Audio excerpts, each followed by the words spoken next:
Well, I wanted to shoot you a real quick video on this little bitty Poulan Wild Thing 2375. Now, I made a couple of videos on this old saw years ago, and I still got it, believe it or not, and I'm having to work on another carburetor on it.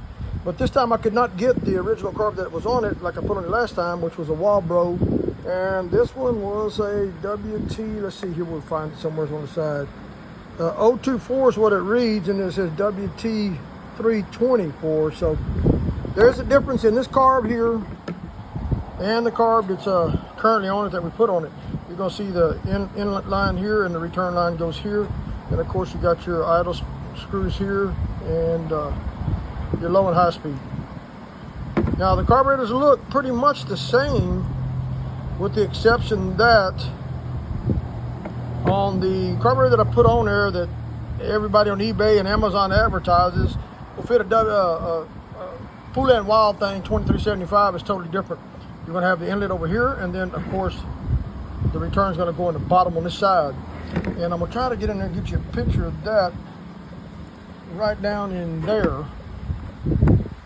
Got a little nipple that comes out. I'm not sure if you can see that or not, but if you're buying one of these online on Amazon or eBay, you're going to see again, what you're going to find is that the inlet is going to be on this side on the top, and the return line, which is on this one here that I took off, will be on the other side, and it'll have like a little 90-degree coming out of it. I can't really hold this and film at the same time, but right at the base right here, you're going to see a little 90-degree elbow like brass, and I was able to spin that around a little bit without causing any problems. Now, if you buy one of these online, eBay, Amazon, and you find out that it's got the 90, you better hope it does swivel.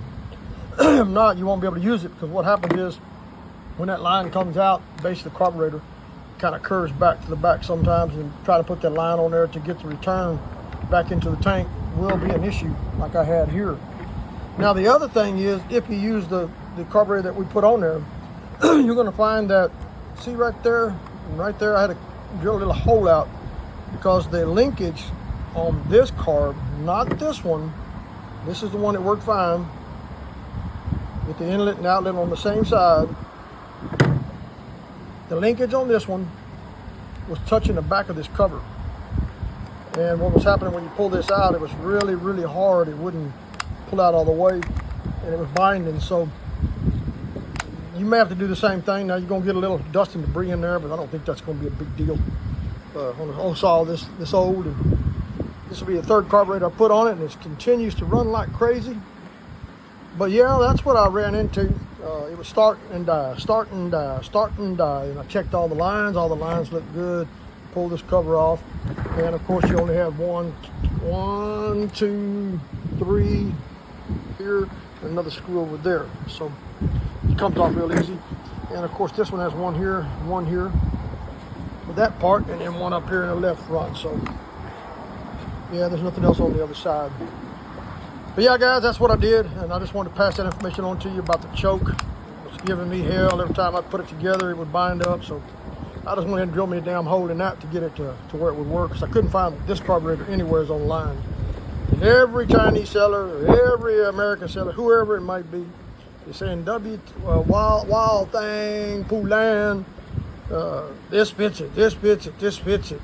Well, it'll fit and it'll run good, but the return line is a devil to work on. So, hey, if I shared any valuable information to you, and hit the thumbs up, like, subscribe. Now, the next one I'm going to work on is Poulan 2075 2.0, and then I got another I just got this one running the other day. It's a steel TS420 concrete saw. Believe it or not, I got that at the garage sale for $25. Got all the pieces still up here on the table to finish putting it together. But I actually got it to cutting yesterday. I cut a piece of concrete about 8 foot tall, center block. I picked up this old steel MST50. We're gonna see if we can get it running. So, guys, if you like chainsaws, if you like concrete saws, if you like mediums, any type that we may work on from time to time, be sure you hit the thumbs up, like, subscribe, and hopefully we'll see you in the next video.